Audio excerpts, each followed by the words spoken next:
കൃപയുടെ വാസസ്ഥലം കൃപാസനം. കൃപയുടെ വാസസ്ഥലം കൃപാസനം.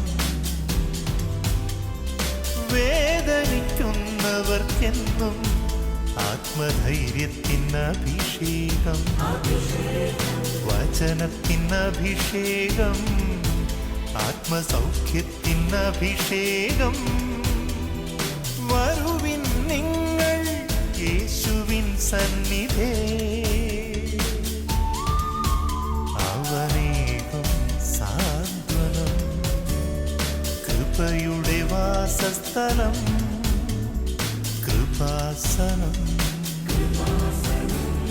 കൃപയുടെ വാസസ്ഥലം കൃപാസനം.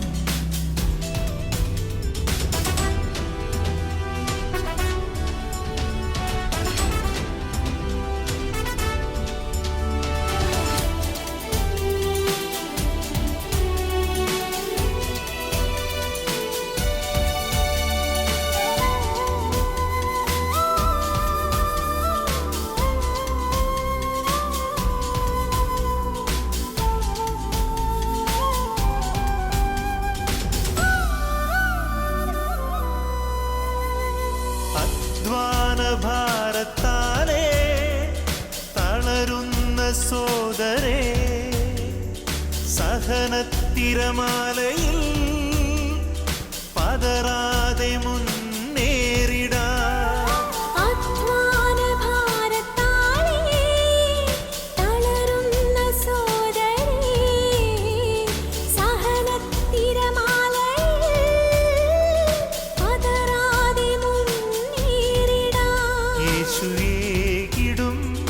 അഭിഷേകം സാന്ത്വനാഭിഷേകം.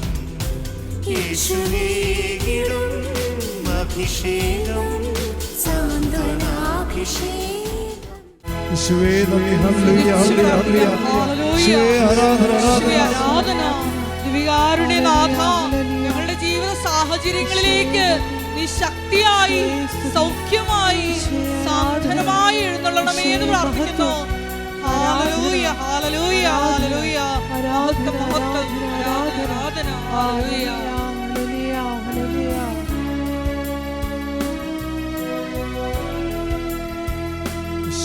പരിശുദ്ധ പരമ ദിവ്യകാരുണ്യത്തിന് ആരാധനയും സ്തുതിയും പുകഴ്ചയും ഉണ്ടായിരിക്കട്ടെ.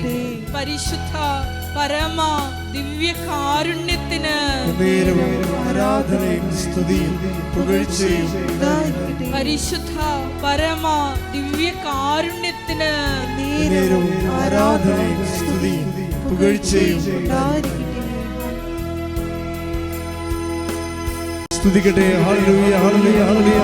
യേശുവേ മഹത്വം, മഹത്വം, യേശുവേ ആരാധന, ഹല്ലേലൂയ, ഹല്ലേലൂയ. യേശുവേ, കൃപാസനത്തിലെ എല്ലാ ശുശ്രൂഷകളെയും പാറയിൽ സമർപ്പിച്ച് ഞങ്ങൾ പ്രാർത്ഥിക്കുന്നു. യേശുവേ, ലോകത്തിന് കൊടുക്കുവാനുള്ള ഞങ്ങളുടെ പരിശ്രമങ്ങളെ നീ വിജയിപ്പിക്കണമേ എന്ന് പ്രാർത്ഥിക്കുന്നു. ഞങ്ങളെ ഓരോരുത്തരെയും കൃപയാൽ നിറയ്ക്കണമേ എന്ന് പ്രാർത്ഥിക്കുന്നു. ശക്തിപ്പെടുത്തണമേ എന്ന് പ്രാർത്ഥിക്കുന്നു. Hallelujah, hallelujah. മഹത്വം, മഹത്വം, ആരാധന, ആരാധന. എൻ്റെ പ്രിയപ്പെട്ടവരെ, നമ്മൾ ഉടമ്പടി ധ്യാനത്തിലേക്ക് പ്രവേശിക്കുകയാണ്. ഉടമ്പടി നമുക്കറിയാം, അതൊരു ദൈവിക പദ്ധതിയാണ്. മക്കൾ, ഇതൊരു പ്രസംഗമോ അല്ലെങ്കിൽ വചന ശുശ്രൂഷ എന്നൊന്നും പറയരുത്. ഇതൊരു ആധ്യാത്മിക ആഹാരമാണ്. നമ്മളിങ്ങനെ ആശയപരമായ ഒരു ലോകത്തിലല്ല സംസാരിക്കുന്നത്. നമ്മളെന്താണ്, അനുഭവ തലത്തിൽ കർത്താവ് നമ്മളോട് സംസാരിക്കുകയാണ്. അച്ഛനത് ഉപകരണം മാത്രമാക്കിക്കൊണ്ട് കർത്താവ് വചനം സെലക്ട് ചെയ്ത് സംസാരിക്കുകയാണ്. ഇപ്പോൾ നിങ്ങൾ ഒറ്റക്കാണ്, നിങ്ങൾക്ക് ശക്തിയില്ല. ഇപ്പോൾ ചില സമയത്തൊക്കെ അതിർത്തിയൊക്കെ അളക്കാൻ ചെല്ലുമ്പോൾ അവർ നമ്മളെ വടിതടി ആയുധമായിട്ട് തല്ലാനും കൊല്ലാനും നിൽക്കത്തില്ലേ? നിങ്ങൾക്ക് മാത്രമാണ് ഈ പ്രശ്നമുള്ളത്. ഞാനൊരു ഇടവക ഇരുന്നപ്പോൾ ഒരുത്തനായ ഇടവകയുടെ വസ്തു കൈകയറി 40 കൊല്ലമായി വെച്ചുകൊണ്ടിരിക്കുകയാണ്. 40 കൊല്ലമായിട്ട് അയാളാണെങ്കിൽ ഗുണ്ടകളും വെച്ചുകൊണ്ടിരിക്കുകയാണ്. പോലീസുകാരും അയാളുടെ കൂടെ ഉണ്ട്. കാര്യം ഞാനവിടെ ചെന്നപ്പോൾ പോലീസുകാർ വന്ന് എന്നെ ഭീഷണിപ്പെടുത്തിയായിരുന്നു. അപ്പോൾ ഞാനിത് ഈ വസ്തു എല്ലാം കൊണ്ടുപോയി തഹസിൽദാറിൻ്റെ അടുത്ത് കൊടുത്ത് വില്ലേജ് ഓഫീസിൽ കൊടുത്ത് 6 മാസം അവിടെ എൻ്റെ കൈക്കാരനെ അവിടെ കുത്തിയിരുന്നുകൊണ്ട് ആ 40 കൊല്ലത്തിനുള്ളിൽ ആ പ്രദേശത്ത് നടന്നിട്ടുള്ള മുഴുവൻ ക്രയവിക്രയക്കാർക്കെല്ലാം ഉടമസ്ഥർക്കെല്ലാം നോട്ടീസ് അയച്ചു കൊടുക്കുക, ഞങ്ങൾ അളക്കാൻ പോകണം. അങ്ങനെ അളന്ന് 6 മാസം കൊണ്ടാണ് കൊടുത്തു തീർത്തത്. 110 അവകാശത്തിലുണ്ടായിരുന്നു. അതെല്ലാം കഴിഞ്ഞ് അളക്കാൻ വേണ്ടി വന്നപ്പോൾ ഞാൻ കടമ്പറ്റിക്കാരും കൂടി ഞാൻ ജോമാലയം എടുത്ത് അവരവിടെ പണി ചെയ്യാനുള്ള നമ്മളെ വെയിൽ കയറ്റി കെട്ടിയിരിക്കുകയാണ്. കാര്യം നമ്മളുടെ ഒരു 10-20 സെൻറ്റ് പുള്ളി അകത്താക്കി വർഷങ്ങളായിട്ട് കൈകാര്യം ചെയ്തുകൊണ്ടിരിക്കുകയാണ്. ഓരോ അപ്പന്മാർ മരിച്ചു പോയപ്പോൾ പള്ളിയിൽ കുന്തിരിക്കാൻ പോക്കാനും തിരികെത്തിക്കാനും കൊടുത്ത കാശാണ്. ഓരോരുത്തരെ അതിൻ്റെ അകത്ത് എൻക്രോച്ച് നോക്കാൻ ആരുമില്ല, അതുകൊണ്ട് എൻക്രോച്ച് ചെയ്തിരിക്കുകയാണ്. ഇപ്പോൾ ഞാൻ അവിടെ ചെന്നപ്പോൾ അമ്മ എന്നോട് പറഞ്ഞു, അവിടെ വെച്ചാണ് ഞാൻ ഈ നൊവേനൊക്കെ തുടങ്ങിയത്. അപ്പോൾ അമ്മ എന്നോട് പറഞ്ഞ് മാതാവിൻ്റെ നൊവേന തുടങ്ങിയത്. അപ്പോൾ അമ്മ എന്നോട് പറഞ്ഞ് അത് നമ്മുടെ വസ്തുവാണ്, വാങ്ങിക്കണമെന്ന് പറഞ്ഞ്. കാര്യം അമ്മ സഭയുടെ സംഭവമല്ലേ. അപ്പോൾ ഞങ്ങൾ ഈ ഒരു വർക്ക് ചെയ്ത് ഞങ്ങളൊരു 10-12 പേര് ഞാൻ ജോമാലയം ചൊല്ലി അവർ പണി ആയുധങ്ങളൊക്കെ ആയിട്ട് പേര് കെട്ടപ്പോയി. അളന്ന് കിട്ടിയപ്പോഴുണ്ട് 20 സെൻറ്റ് അവരുടെ അകത്താണ്. അപ്പോൾ അത് 20 സെൻറ്റ് അവരുടെ അകത്തുണ്ടായിരുന്ന വെയിൽ എല്ലാം പൊളിച്ചപ്പോൾ അവർ പ്രശ്നം ഉണ്ടാക്കി. അപ്പോൾ ഞാൻ എന്നാ ചെയ്ത് ജോമാലയം ചൊല്ലിക്കൊണ്ട് തെങ്ങിൻ്റെ മുടി അവിടെ ഇരുന്ന് ലോഹയിട്ട് ജോമാലയം ചൊല്ലിക്കൊണ്ടിരുന്ന്. എന്താണ് ഈ വിഷയം ഭയങ്കര സംഘർഷാത്മകമായ വിഷയമാണ്. നമ്മൾ ജോമാലയം ചൊല്ലിക്കൊണ്ട് പോകണേ എന്തിനാ? അന്ന് അമ്മ ഉടമ്പടി തന്നിട്ടില്ല. അത് കഴിഞ്ഞ് 2 കൊല്ലം കഴിഞ്ഞാൽ അമ്മ പ്രത്യക്ഷപ്പെട്ടത്. 2002 ചരിത്രമാണ് ഈ പറയണത്. പിന്നെ 2 കൊല്ലം കഴിഞ്ഞപ്പോഴാണ് അമ്മ പ്രത്യക്ഷപ്പെട്ടത്. കാര്യം വെച്ചാൽ ജീവിതത്തിൻ്റെ എല്ലാ ക്ലേശകരമായ നമുക്ക് ചിലപ്പോൾ 2 തല്ല് വാങ്ങിക്കാനുള്ള സാഹചര്യങ്ങൾ വരെ ഉണ്ടാകുന്ന സാഹചര്യങ്ങളിലും ജോമാലയം പിടിച്ചുകൊണ്ട് പോകും. അപ്പം പിടിച്ചുകൊണ്ട് പോകുന്ന സമയത്ത് നമ്മൾ അന്നും മോസസിനോട് ഇതുപോലെ പറഞ്ഞായിരുന്നു, നീ പോകണമെന്ന് പറഞ്ഞാൽ മോസസ് പറഞ്ഞ് ഞങ്ങൾ എങ്ങനെ പോകും, ഞങ്ങൾക്ക് ഭയങ്കര പേടിയാണ്, ആരെയാണ് നീ എൻ്റെ കൂടെ അയക്കണമെന്ന് ചോദിച്ചായിരുന്നു. എപ്പോഴും ഉള്ള പ്രശ്നമാണിത്. ഇതെല്ലാ കാലത്തും ഉള്ള പ്രശ്നമാണ്. സീരിയസ് വിഷയങ്ങൾ കൈകാര്യം ചെയ്യാൻ മോസസിനോട് പറഞ്ഞപ്പോൾ മോസസ് പറഞ്ഞ് നീ ആരെയാണ് എൻ്റെ കൂടെ അയക്കണത്? ഭയങ്കര ഹൃദയഭേദകമായ ഒരു ചോദ്യമാണ്. പുറപ്പാടിൻ്റെ പുസ്തകം ശ്രദ്ധിക്കട്ടെ. ഹല്ലേലൂയ ഹല്ലേലൂയ ഹല്ലേലൂയ ഹല്ലേലൂയ യേശുവേ നന്ദി. Hallelujah hallelujah. പുറപ്പാട് 33:12. അതെ. മോശ കർത്താവിനോട് പറഞ്ഞു, ഈ ജനത്തെ നയിക്കുക എന്ന് അങ്ങ് എന്നോട് ആജ്ഞാപിക്കുന്നു. എന്നാൽ ആരെയാണ് എന്റെ കൂടെ അയക്കുക എന്ന് അറിയിച്ചിട്ടില്ല. അപ്പൊ ഈ ആരെയാണ് കൂടെ അയക്കണമെന്ന് അറിയിച്ചിട്ടില്ല എന്ന് പറയുമ്പോൾ അത് ആരെയാണ് അയക്കണമെന്നുള്ളത് അണ്ടർസ്റ്റുഡാണ്. നമ്മളെ ചുറ്റും നമ്മളെ സഹായിക്കാനാ സപ്പോർട്ട് ചെയ്യാനാ നിങ്ങൾ എത്ര ഉടമ്പടി എടുത്തിട്ടും ആരെയും കാണുന്നില്ലെന്ന് പറയുമ്പോൾ ഇത് വിവേചിക്കാനുള്ള ആത്മചൈതന്യം ഉണ്ടാകണം. എന്താണ് പറഞ്ഞിരിക്കുന്നത്? 13:33 മോസസിന് ഉത്തരവുണ്ട്. ആരെയാണ് നീ ഈ ജനത്തെ നയിക്കുക മുന്നോട്ട് പോകുക എന്ന് പറയണ്ടേ? പക്ഷേ ആരാണ് നീ ആരെ കണ്ടിട്ടാണ് ഇത് എന്നോട് പറയണത്? ആരെയാണ് നീ എൻ്റെ കൂടെ അയക്കണമെന്ന് മോസസ് ചോദിക്കുന്നുണ്ട്. ഇതുപോലെ നിങ്ങൾക്കും അനുഭവം ഉണ്ടാവും. അതായത് ഇപ്പം ഞാൻ ഇൻ്റർവ്യൂവിന് പോകുന്നു, അല്ലെങ്കിൽ ഞാൻ ജോലിക്ക് പോകുന്നു, അല്ലെങ്കിൽ ഞാൻ ഒരു അഡ്മിഷന് പോകുന്നു, അല്ലെങ്കിൽ കേസിന് പോകുന്നു. ആരാണ് എൻ്റെ കൂടെ വരിക? ആരാണ് എനിക്ക് സപ്പോർട്ട് ചെയ്യുക? ആരെയും ഞാൻ കാണുന്നില്ല, ഇതുവരെ ആരും കണ്ടില്ലല്ലോ എന്ന് പറഞ്ഞാൽ അതുപോലുള്ള അനുഭവം നിനക്ക് മുമ്പേ നിന്നെപ്പോലെ ദൈവം ദൗത്യങ്ങൾ അയച്ചിട്ടുള്ള മോസസ് തൊട്ടുള്ള എല്ലാവർക്കും ഉണ്ടായെന്ന ബൈബിൾ പറയണത്. അതുകൊണ്ടാണ് മോസസ് ചോദിക്കണത്, ആരെയാണ് മുന്നോട്ട് പോകുക നീ പറയണ്ടേ? ആരെയാണ് എൻ്റെ കൂടെ അയക്കണത്? അവനും ദൈവം മറുപടി പറയും. ആരെയും മാനുഷികമായ ആരെയും നീ സപ്പോർട്ട് കാണുന്നില്ലെങ്കിൽ, വീടിനോ ജോലിക്കോ വിവാഹത്തിനോ പണത്തിനോ അല്ലെങ്കിൽ ഒരു പ്രശ്നസങ്കീർണമായ ഒരു സ്ഥലത്തേക്ക്, നിൻ്റെ വസ്തു തന്നെ കൈകേറിയ ഒരു സ്ഥലത്തേക്ക് നീ പോവുകയാണെങ്കിൽ നിന്നെ സഹായത്തിന് നീ ആരെയും കണ്ടില്ലെങ്കിൽ നിനക്ക് ഉറപ്പാക്കാവുന്ന ഒരാളുണ്ട്. അതാരാണ്? 33:14 ശ്രദ്ധിക്കട്ടെ. ഹല്ലേലൂയ. 33:14 കർത്താവ് പറഞ്ഞു, ഞാൻ തന്നെ നിന്നോട് കൂടെ വരികയും ഞാൻ തന്നെ നിന്നോട് കൂടെ വരും. നിന്നോട് കൂടെ വരും. കർത്താവിനെ സ്തുതിക്കട്ടെ. Hallelujah, hallelujah.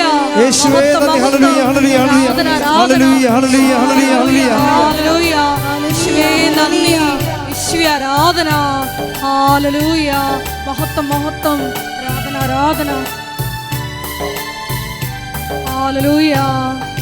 ക്ലേശകാലത്ത് കൂടാരമിരിപ്പാൻ എന്റെ പ്രിയൻ എന്നെ ഇരുത്തും.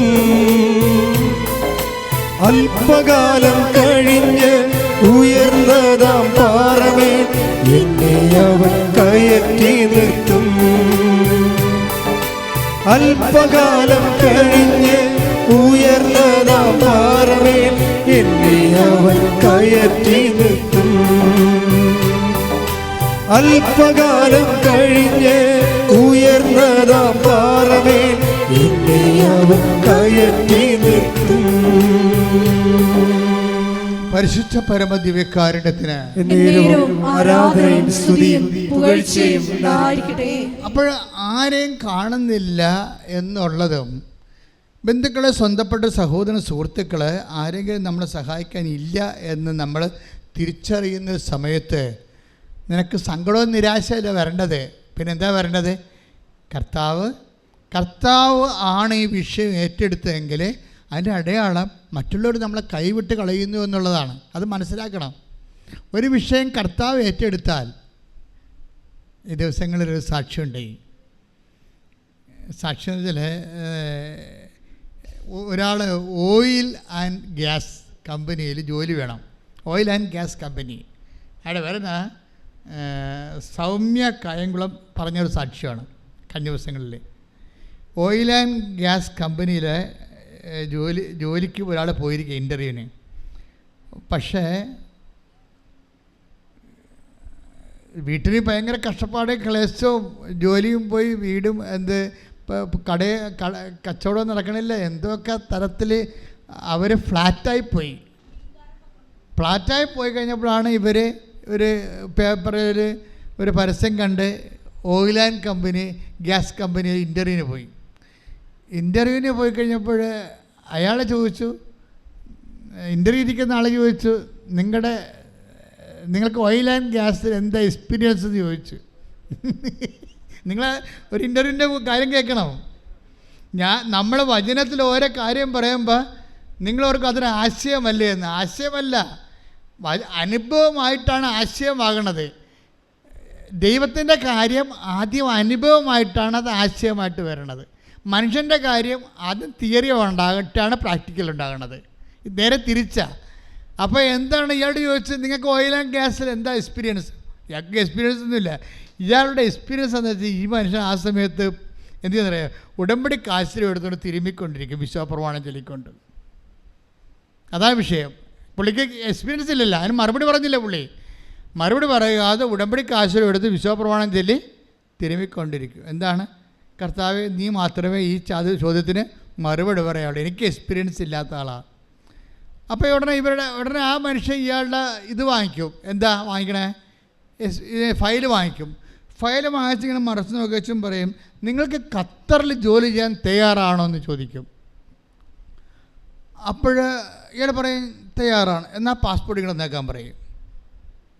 ഈ മനുഷ്യൻ ഇന്ന് ഓയിൽ ആൻഡ് ഗ്യാസ് കമ്പനി ഖത്തറിൽ ജോലി ചെയ്യുകയാണ്. ശ്രദ്ധിക്കട്ടെ. Hallelujah, hallelujah, hallelujah, hallelujah, hallelujah. യേശുവേ നന്ദി. Hallelujah, hallelujah. വസ്തുക്കളിലൂടെ അങ്ങയുടെ സാന്നിധ്യം വസിക്കുന്നതിന് നന്ദി പറയുന്നു. ഹല്ലേലൂയ. ക്ലേശകാലത്ത് കൂടാരമിരിപ്പാൻ എന്റെ പ്രിയൻ എന്നെ ഇരുത്തും. അല്പകാലം കഴിഞ്ഞ് ഉയർന്നതാം പാറമേൽ എന്നെ അവൻ കയറ്റി നിർത്തും. അല്പകാലം കഴിഞ്ഞ് ഉയർന്നതാം പാറമേൽ എന്നെ അവൻ കയറ്റി നിർത്തും. പരിശുദ്ധ പരമദിവ്യകാരുണ്യത്തിന് ആരാധനയും സ്തുതിയും പുകഴ്ചയും. ഇതുകൊണ്ടാണ് പൗലോസ് അപ്പോസ്തലൻ പറയണത്, അതായത് വചനപ്രഘോഷണത്തിൻ്റെ ഒരു പ്രാഥമിക രീതിയാണ്. എന്താണത്? റോമ 15 വായിച്ചോ, ഒന്നുകൂടി വായിച്ചോളൂ. വിജാതിയരുടെ അനുസരണം നേടിയെടുക്കേണ്ടതിന് വാക്കാലും പ്രവൃത്തിയാലും റോമ 15:18 വായിച്ചോളൂ. വിജാതിയരുടെ അനുസരണം നേടിയെടുക്കേണ്ടതിന് വാക്കാലും പ്രവൃത്തിയാലും അടയാളങ്ങളുടെയും അത്ഭുതങ്ങളുടെയും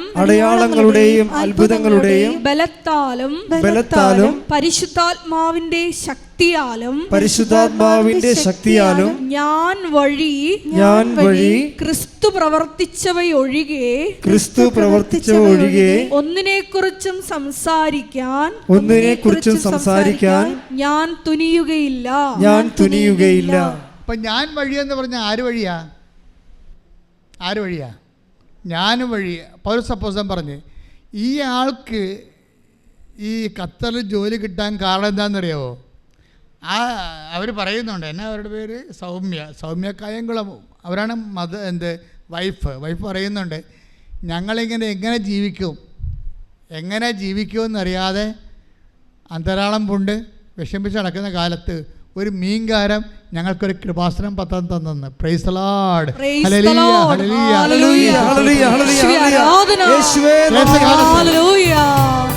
സന്തോഷത്തോടെ കൂടാരവിരിപ്പാൻ എന്റെ പ്രിയനെന്നെ നടത്തും. അല്പകാലം കഴിഞ്ഞ് ഉയർന്നതാ പാറമേ എന്നെ അവൻ കയറ്റി നിർത്തും. Praise the Lord. ഇരിക്കുക.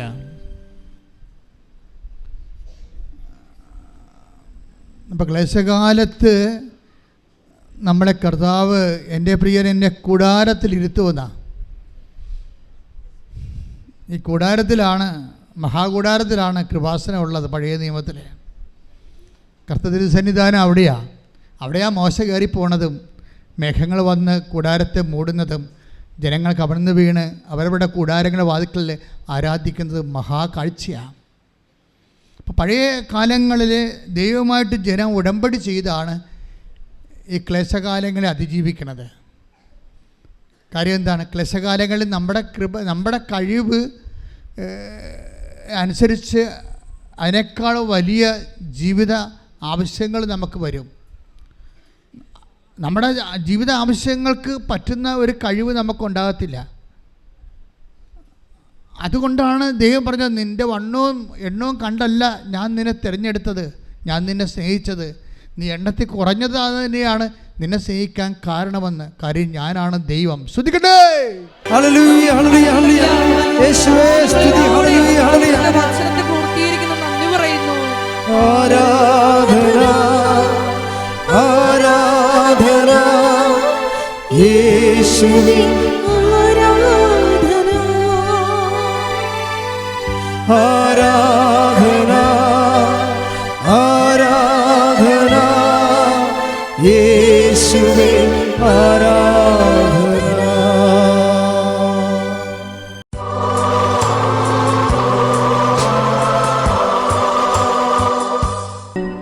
ഇപ്പോൾ നമ്മൾ പ്രാർത്ഥിക്കാൻ പോകുന്ന വിഷയങ്ങൾ, കർത്താവ് നമുക്ക് എത്രയോ വാക്കുകൾ, എത്രയോ ജീവിതത്തിൻ്റെ ആഹാരമാണ് നൽകിയത്. ആത്മീയാഹാരം. ഓരോ വിഷയത്തിനും കർത്താവ് നമുക്ക് മറുപടി നൽകി. കർത്താവിൻ്റെ വലിയ മഹത്വം, കൂടാരത്തിൻ്റെ മേൽ മേഘങ്ങൾ പോലെ തങ്ങി നിൽക്കുന്ന ദൈവിക സ്വർഗീയ നിമിഷങ്ങളിൽ അമ്മ നമുക്ക് വേണ്ടി മധ്യസ്ഥം വഹിക്കുന്ന സമയമാണ്. ഇത് ആര് കേട്ടാലും എപ്പോൾ കേട്ടാലും ഇതേ അനുഭവമായിരിക്കാം. കർത്താവെ, അങ്ങനെ മക്കൾക്ക് വേണ്ടി പ്രാർത്ഥിക്കുന്ന, നിൻ്റെ തിരുമുറിവിലെ മുറിവിനെ ഓർത്തുകൊണ്ട് പ്രാർത്ഥിക്കുന്ന, നിൻ്റെ കരചരണങ്ങളിലെ ആണിപ്പഴുതികളെ അനുസ്മരിച്ചുകൊണ്ട് പ്രാർത്ഥിക്കുന്ന, നിൻ്റെ മുഴുക്കിടത്ത് ഒഴുകുന്ന വിശുദ്ധമായ രക്തം ഇപ്പോൾ പ്രാർത്ഥിക്കുന്ന ഈ തീർത്ഥാടനത്തിലും അനേക രാജ്യങ്ങളിലും പ്രാർത്ഥിക്കുന്ന ഓരോ മക്കളിലും ഏത് സമയത്ത് പ്രാർത്ഥിച്ചാലും കർത്താവിൻ്റെ കരുണ അവരിലേക്ക് നിറഞ്ഞു വസിക്കുകയും ജീവിത ദുരിതങ്ങൾ, ജീവിത തടസ്സങ്ങൾ, ജീവിത മഹാരുമാരികൾ രോഗങ്ങളെ യേശുവിന്റെ നാമത്തില് വിട്ടുമാറട്ടെ. ശ്രദ്ധിക്കട്ടെ. Hallelujah, hallelujah. യേശുവേ ആരാധന. ഹല്ലേലൂയ.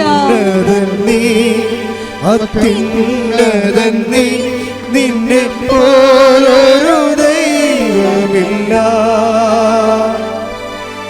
അത്ഭുതമാ അതിശയമാ നീ മാത്രമേ ദൈവമെന്നും. പരിശുദ്ധ പരമ ദിവ്യകാരുണ്യത്തിന് എന്നേരവും ആരാധനയും സ്തുതിയും പുകഴ്ചയും ഉണ്ടായിരിക്കട്ടെ. എൻ്റെ പ്രിയപ്പെട്ടവരെ, രോഗമുള്ളിടത്ത് കൈവെക്കണം.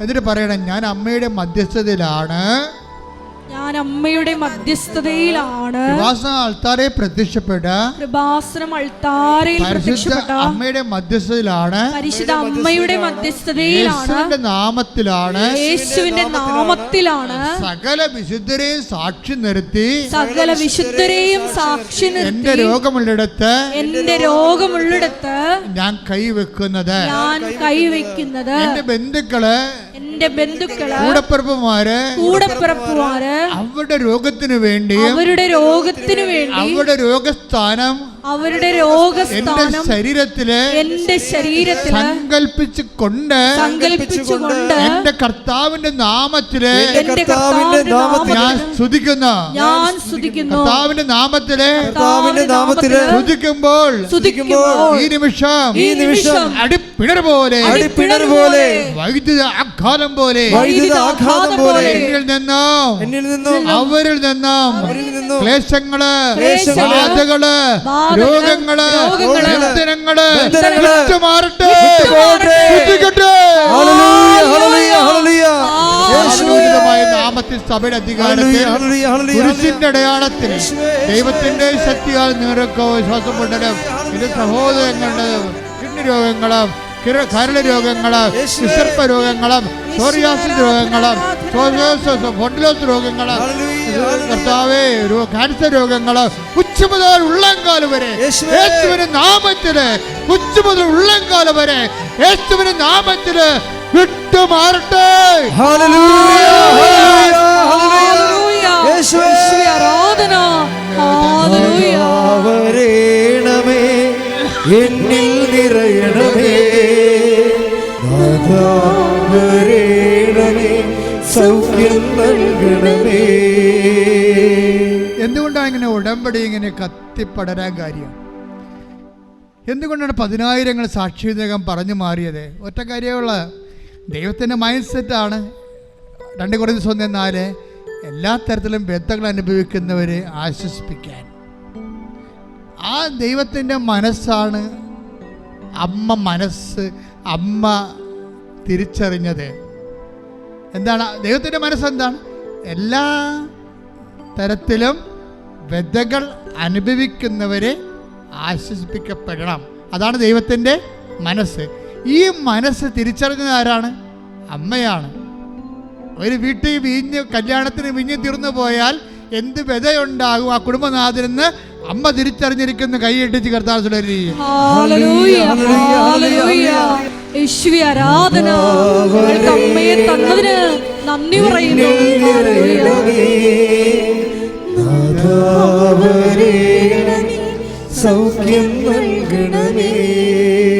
ഈ മനുഷ്യരാശിയുടെ 2 കൊരിന്ത്യർ 1:4 പറയുന്ന വ്യതകള് മനുഷ്യരാശിയുടെ മുഴുവൻ വ്യതകളെയാണ് ക്രിസ്തുവിനെ കൊണ്ട് അവർക്ക് വീഞ്ഞില്ല എന്ന് പറഞ്ഞുകൊണ്ട് അമ്മ ക്രിസ്തുവിനെ കൊണ്ട് അഭിസംബോധന ചെയ്യിക്കുമ്പോൾ ആ അഭിസംബോധനയുടെ ഈ ലോകത്ത് ഈ പുതിയ കാലത്തെ ചരിത്രമാണ് ഉടമ്പടിയിലൂടെ പരിശുദ്ധ അമ്മ അടയാളങ്ങൾ നൽകി നിർവഹിച്ചുകൊണ്ടിരിക്കുന്നത്.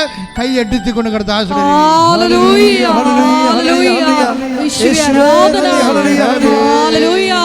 മരിയൻ ഉടമ്പടി തന്നതിന് ഞങ്ങൾ നന്ദി പറയുന്നു.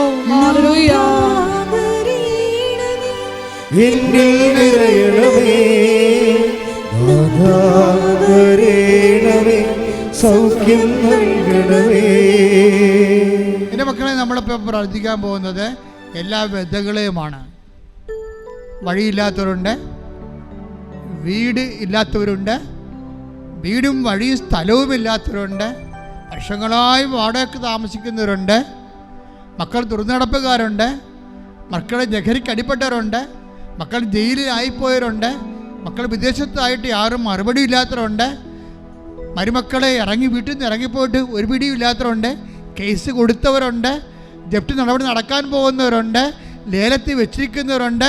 എല്ലാ വിധകളെയും അമ്മേ, പരിശുദ്ധ അമ്മേ, ദേവമാതാവേ, ഇപ്പോഴേ ദിവ്യകുമാരനോട് ഞങ്ങൾക്ക് വേണ്ടി അഭിസംബോധന ചെയ്യണമേ. കർത്താവിനോട് പറയണമേ, ഞങ്ങൾക്ക് വേണ്ടി കരുണ ദൈവത്തിന്റെ കരുണ ഞങ്ങൾക്ക് വേണ്ടി വാങ്ങി നൽകണമേ. ശ്രദ്ധിക്കട്ടെ.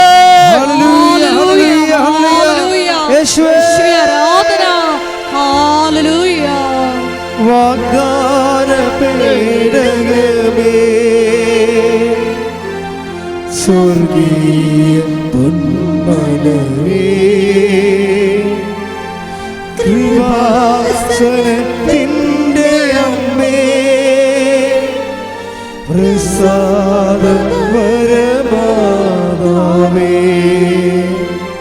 എല്ലാവരും മുട്ട നിൽക്കുക.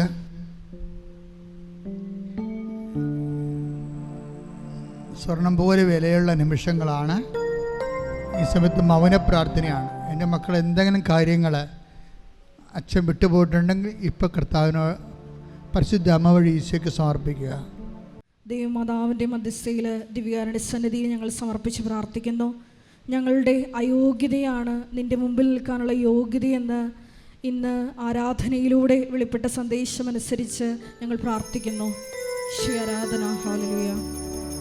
ശിരസ്സ് നമിച്ച് നമുക്ക് ആശീർവാദം സ്വീകരിക്കാം.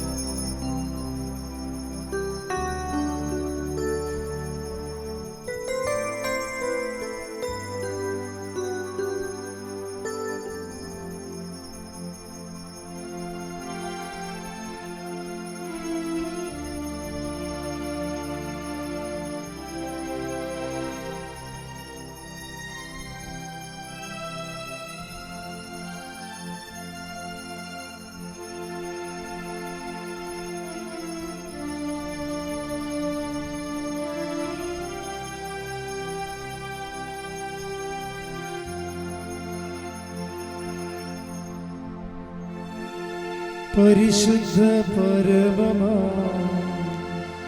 ദിവ്യകാരുണ്യമേ, എന്നുമെന്നും അങ്ങേയ്ക്കാരാധന. പരിശുദ്ധ പരമമാ ദിവ്യകാരുണ്യമേ, എന്നുമെന്നും